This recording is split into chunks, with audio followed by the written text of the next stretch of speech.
Amashuri agaragaza ikibazo cy'ingwa zitujuje ubuziranenge avuga ko cyatangiranye n'iki gihembwe cya kabiri cy'umwaka w'amashuri 2016. Bamwe mu bigisha ku mashuri abiri twasuye, rimwe mu karere ka Nyaruguru irindi mu Kamuhanga, banenga izi ngwa uburyo kuzandikisha zivunguka bikagira ingaruka ku buzima bwabo. Izi ngwa iyo umaze cyangwa se uri kwandika ujya kumva hari akantu kari gukokera mu nkanga. Ikibazo cy'izi ngwa ni ikibazo gikomeye cyane kuko usanga iyo uri kwandika ku kibaho zigira ivumbi ryinshi cyane, noneho bikaba byagutera ikibazo kuko ritarizamukira mu mazuru, ugasanga umuntu ahora arwaye gripe ntahumeke neza, akabona igihe umwarimu n'abahora kwa muganga bitewe n'izi ngwa tuba turimo dukoresha. Hari n'abanyeshuri bahamya ko ibibazo by'izi ngwa bibageraho. Izi ngwa dusigaye twandikisha nyine sigaye zitera ibibazo, barandika wenda nyine nko ku kibaho basiba byangiza bikatuzamo nyine tukarwara amagripe cyangwa se n'imitwe ikaturya, cyangwa se waba no kwandika nyine ku kibaho kumva nyine unuza yayo nyine yakujyamo ukumva ntabwo umeze neza. Witegereje ibyanditse ku dupaki tw'ingwa usanga ba rwiyemezamirimo batsindiye kuzigurisha kuri aya mashuri batandukanye. Amashuri avuga ko adafite uburenganzira bwo kugura ingwa ahandi kuko adashobora gutanga raporo ko yaguze izindi ngwa, kandi ku mafaranga leta igenera amashuri yo gukoresha mu buryo butandukanye azwi nka capitation grant asigaye aza hakuyeho ayo kwishyura ingwa.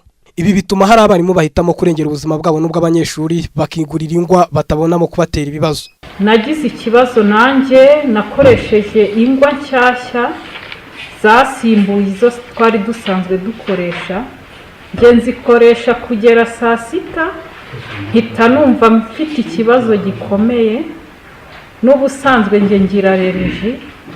Nahise nanzura ko kuva ubwo jewe ndagerageza kureba uburyo nanoza akazi neza kandi nkirinda kwivuza, hitamo kuvuga ngo zigurira ingwa. Ubu maze kugura ingwa z'amafaranga n'iki?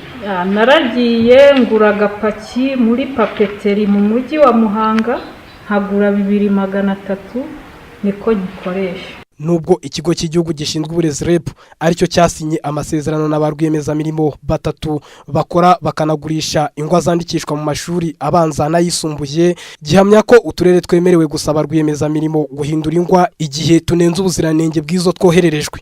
Ikigo REB kivuga ko nta karere karagaragaza ikibazo cy'ubuziranenge bw'ingwa, usibye ko ngo binyuze mu buryo butandukanye burimo n'itangazamakuru hashize ukwezi REB imenya ikibazo. Ibintu byatumye hafatwa umwanzuro wo gukorana n'ikigo cy'igihugu gitsura ubuziranenge hagakorwa igenzura riteganijwe muri uku kwezi.